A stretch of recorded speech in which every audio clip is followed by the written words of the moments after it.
Então foi construído que nem uma espécie de uma caça-mapa, que nem um poço enorme, para o pessoal da toca, da via permanente, que dava conservação nos trilhos, e se escondia. Quando o vermelhinho fosse ir embora, aí o pessoal saía desse esconderijo. O bombardeio foi num domingo e havia muita gente no então bar Mercadinho da estação ferroviária.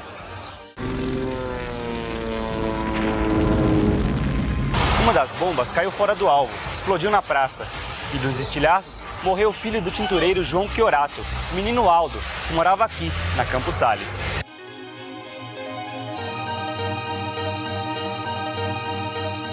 O avião, que no início dos combates teve um papel apenas ideológico, pois lançava panfletos sobre o inimigo e para a população das cidades, depois de bombardear Santos, Cubatão e Campinas, se transformou em uma arma eficaz para as forças federais. Essas informações chegavam à capital paulista, causando um princípio de pânico na população, que já estava apavorada desde que os vermelhinhos getulistas começaram a sobrevoar a cidade e lançar bombas no aeroporto do Campo de Marte.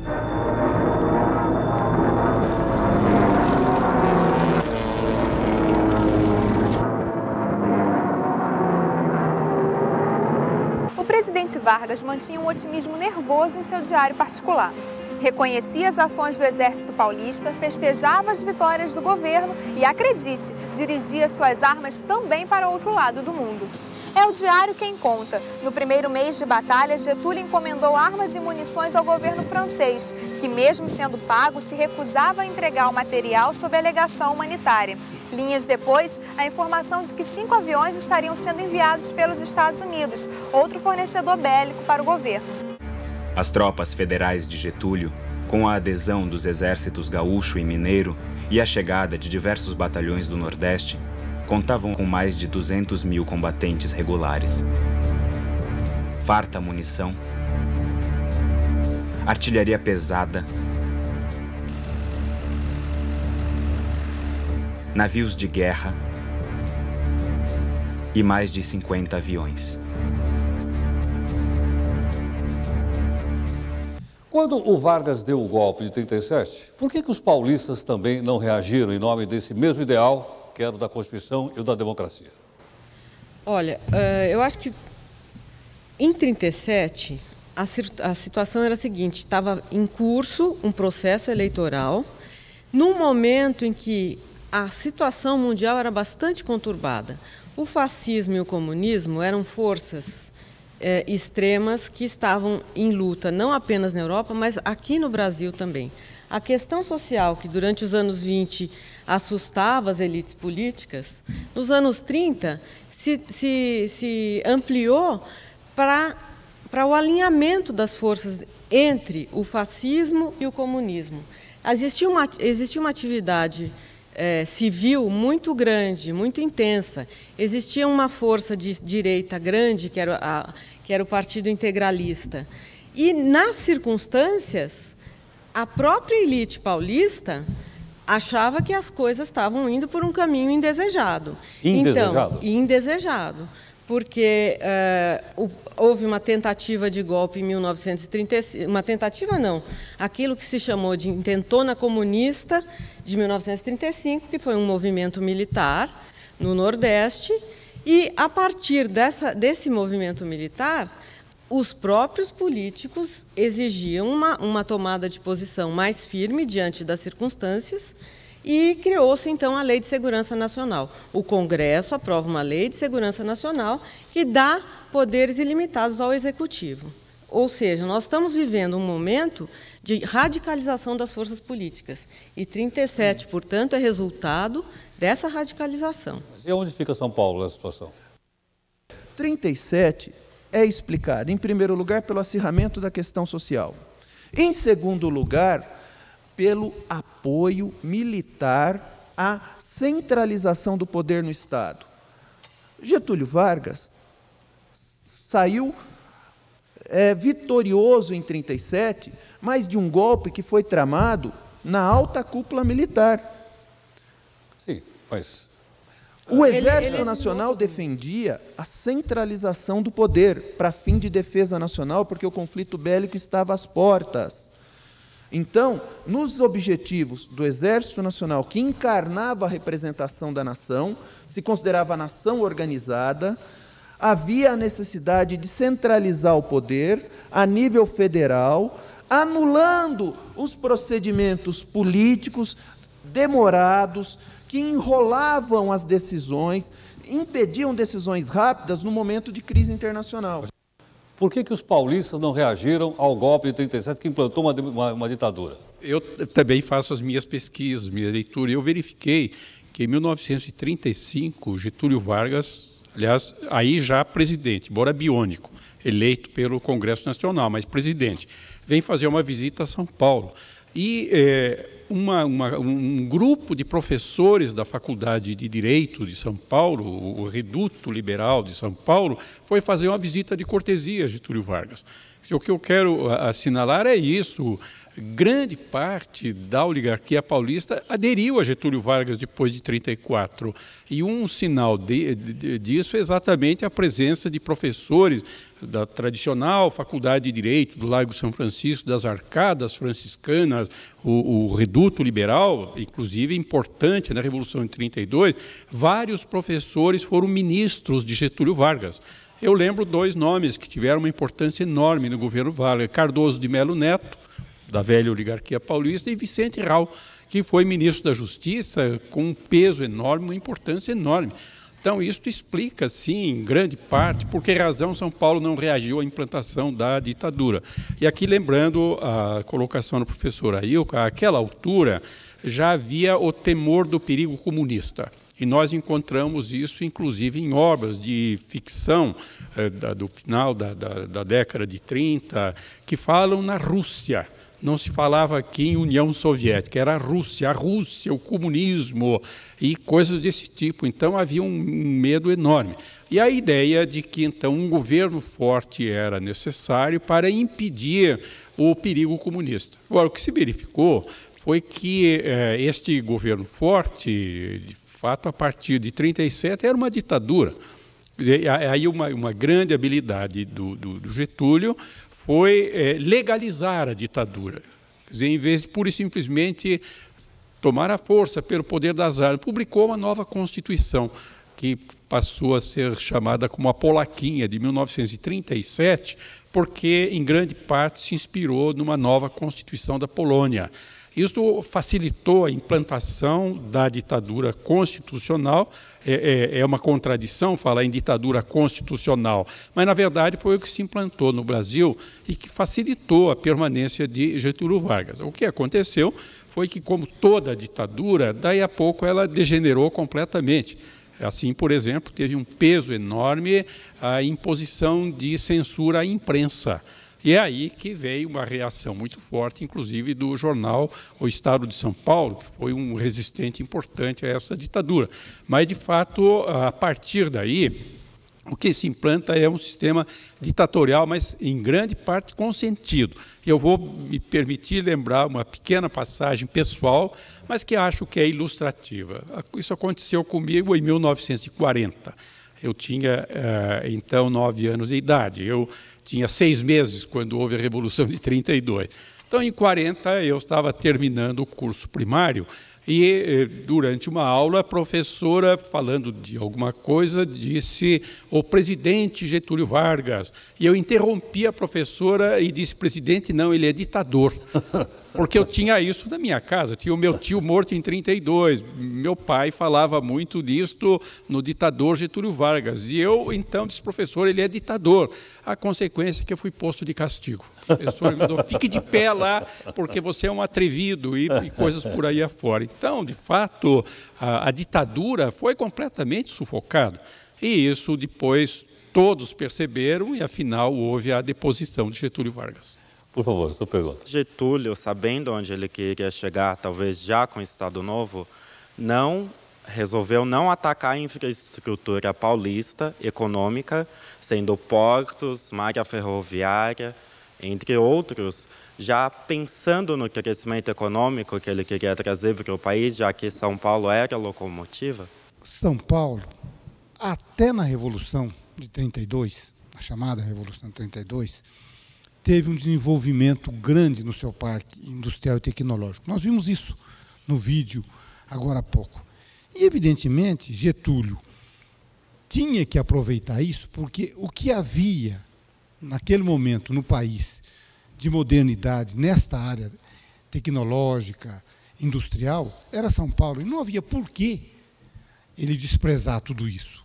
Então, na minha avaliação, quando o professor fala dele ter legalizado a ditadura, dele ter da ditadura constitucional, não é? Evidentemente, um caudilho, um ditador, tem que aproveitar tudo que está à sua disposição. Eu não tenho nenhuma dúvida que isso estava presente em Getúlio naquele momento. E não tinha por que desprezar esses fatos que estavam ocorrendo em São Paulo. Por favor, sua pergunta. Eu queria saber se eu posso dizer que uma das consequências da tentativa de Revolução de 32 foi a criação de uma escola livre, como, por exemplo, a Escola Livre de Sociologia e Política, que seria um lugar para a elite pensante poder se unir e pensar o Brasil. No manifesto de fundação da Escola Livre de Sociologia e Política, onde eu tenho a honra de dar aula e você é estudante, está presente um balanço dos acontecimentos de 32. Se reuniram um pouco mais de uma centena de intelectuais e lideranças empresariais da cidade de São Paulo para entender por que São Paulo perdeu a guerra. São Paulo, que era a locomotiva, que puxava vagões vazios, que imaginou que ia marchar até o Catete, porque São Paulo não fez a guerra defensiva, São Paulo fez a guerra ofensiva. São Paulo vinha preparando desde 31 a sedição. E a sedição só aconteceu em 9 de julho e não no dia 14 de julho, porque um translocado, o coronel Bertoldo Klinger, queria se fazer de porta-voz inalienável dos interesses contra-revolucionários de São Paulo. Ele, no dia 1º de julho, chefiando tropas no Mato Grosso, enviou um ofício através de mensageiro, não mandou um telegrama, enviou um ofício através de mensageiro que demorou 8 dias para chegar do Mato Grosso até o ministro da Guerra, Espírito Santo Cardoso, informando que ele estava desertando e indo com suas tropas para São Paulo. Ele era um general tão fanfarrão que as tropas ficaram e ele foi sozinho. São Paulo, imaginando que vinha contar com o apoio de tropas numerosas sediadas no Mato Grosso do Sul, irrompeu a Revolução como fato consumado, para marchar vitoriosamente até o Rio, imaginando que vem o Mato Grosso, 40 mil homens, temos o apoio de Olegário Maciel, governador de Minas, Flores da Cunha, governador do Rio Grande do Sul. Então, São Paulo fez a Revolução como fato consumado, tentando arrastar os apoios. Se deu mal, ficou isolado, e o seu único apoio militar chegou sozinho. A consequência disso foi que o rescaldo de 32 juntou a intelectualidade e a liderança empresarial de São Paulo, e essa intelectualidade entendeu: não conhecemos o Brasil. O manifesto de fundação da Escola Livre diz perfeitamente: nós perdemos porque não conhecemos, precisamos conhecer, precisamos de uma reforma intelectual e moral da nossa elite, precisamos tornar quadros dirigentes. Foi por isso que criaram uma escola livre, e no ano subsequente, o Armando de Salles Oliveira criou a Universidade de São Paulo, para reformar as mentalidades da elite de São Paulo, e para São Paulo compreender o Brasil. Esse é o saldo positivo de 32, no campo da cultura, do conhecimento e da pesquisa em nível superior. Ao anoitecer, estávamos todos de prontidão, quando o inimigo rompeu fogo, empregando grande número de armas automáticas e uma peça 75. Em poucos minutos, toda a frente havia se transformado num verdadeiro inferno. A fuzilaria aumentava de lado a lado e era entrecortada pelas explosões do 75. Para completar a macabra sinfonia, ouviam-se os gritos de desafio que partiam de ambos os lados. Eu estou em Itararé, que em 1932 era um ponto estratégico para a defesa de São Paulo. Os trens eram o principal meio de transporte das tropas, e aqui na cidade passavam os trilhos que faziam a ligação com os estados do sul. Dali, do Paraná, viriam os gaúchos, favoráveis à causa constitucionalista. E é por isso que os revoltosos não se preocuparam com a defesa dessa região. Só que o apoio nunca chegou. Pelo contrário, por esse caminho vieram as tropas federais para sufocar o movimento libertador de São Paulo.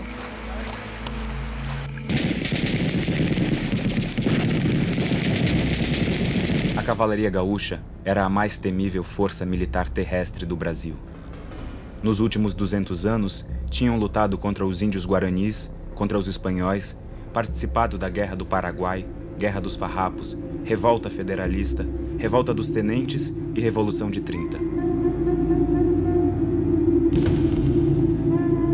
Era hábito nas guerras gaúchas degolar os prisioneiros vencidos. Nessa estrada, onde passavam os trilhos, e tomados pela surpresa, soldados paulistas recuaram e os invasores avançaram cerca de 100 quilômetros dentro do território paulista. A nova frente de resistência foi estabelecida em Buri. Eu posso contar uma história do que aconteceu da soldadeza? O quê? Pode, claro. Posso falar? Pode. Então eles foram numa fazenda lá, os gaúchos foram numa fazenda e estavam matando leitoa, galinha, tudo, e o dono da fazenda correu e avisou os paulistas. Ah, é? Avisou os paulistas. Aí os paulistas vieram, lá estavam bastante entrincheirados na fazenda. Aí os paulistas vieram se entrincheiraram para atacar os soldados do sul. Para cá da fazenda. Nossa. E aí, quando foi à tarde, os gaúchos vieram levar para cá. Quando eles vieram para cá, eles deixaram bala. Aqui na cidade? O senhor ouviu muito tiro? Vimos, nós corremos de medo. Nós fomos posar no mato. Sério? Fomos posar na cola da lagoa aí. O senhor tinha muito medo, então? Tinha muito medo e não adiantou nada, porque o soldado disse o que pôde, morreu muito soldado lá. E essa pracinha que a gente está aqui, parece que bombardearam a igreja, é isso? Isto é uma história que meu pai, por exemplo, os antigos contavam, né?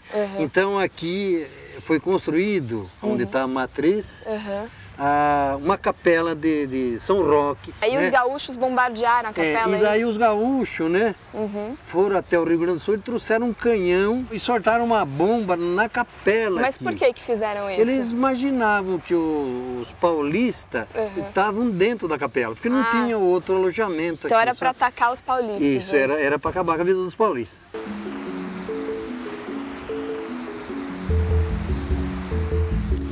A história conta que aqui, na Frente Sul, foram travadas algumas das mais ferrenhas batalhas da Revolução de 32. Foi uma guerra de posições, de trincheiras, de retardar o avanço do adversário. O bloqueio das ferrovias e dos portos impediu os paulistas de receber suprimentos e armas.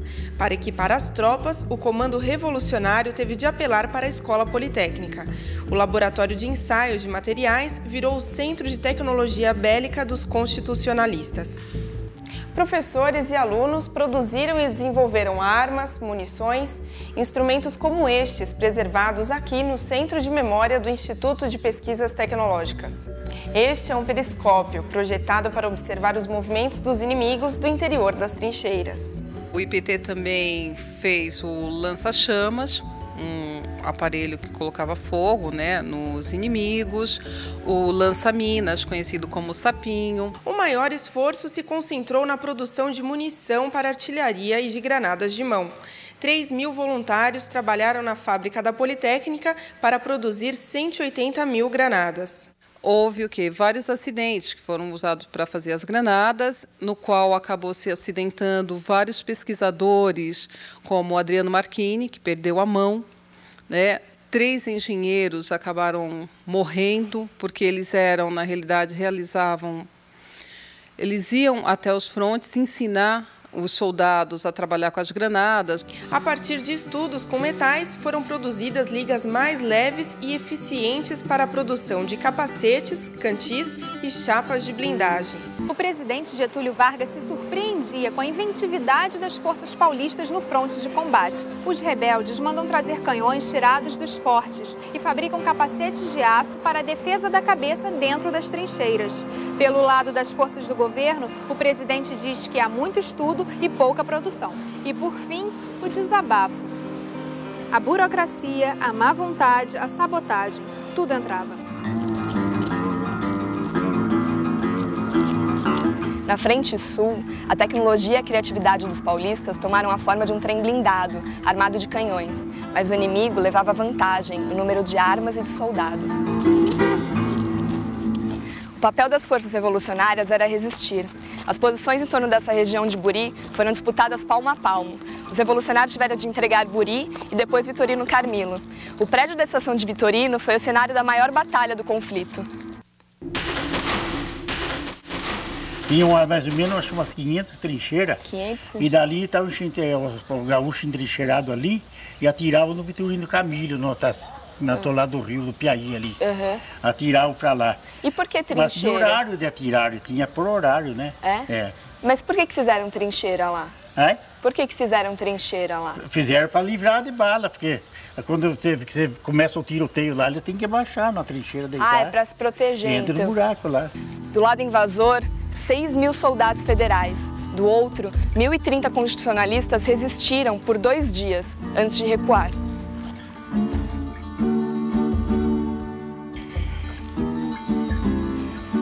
Mesmo com tal inferioridade numérica, os paulistas resistiram e os combates entraram pelo mês de outubro. Aqui, na frente do Paraná, foram disparados os últimos tiros da Revolução. 12 estados estavam comprometidos com a Revolução, que partiria do Rio Grande do Sul, e uma das razões, um dos motivos deflagradores seria a demissão do general Klinger da Comando de Mato Grosso. Há documentos precisos, indiscutíveis, de que o governador do Rio Grande do Sul já havia, inclusive, preparado tropas, fornecido dinheiro, armamento, para que partissem iniciando a Revolução. Por que São Paulo ficou na espera? Porque São Paulo não iria na frente para evitar as acusações de revanche, etc. Mas Oswaldo Aranha chega ao Rio Grande do Sul, conversa com o governador do Rio Grande do Sul e o Rio Grande do Sul vira, né? Passa então a mandar suas tropas não a favor, mas contra São Paulo. Isto são fatos conhecidos. Então São Paulo não estava preparado. Mas, a meu ver, uma das grandes causas da perda do movimento militar foi a inteligência no fazer a propaganda da Revolução. São Paulo só tinha 2 emissoras de rádio. O governo federal tinha mais de 20. Estamos falando de 1932. Se verificarmos a relação de homens de São Paulo que foram para os microfones, 8 horas por dia este microfone estava à disposição da Revolução. É uma seleção de valores internacionais, jurídicos, diplomatas, políticos, da mais alta categoria. Do lado do governo, eles treinaram gente de fala popular, alguns até imitando sotaque paulista, para dizer o quê? Olha, São Paulo está caindo na mão de comunistas que são chefiados por um italiano chamado Matarazzo e que vai instituir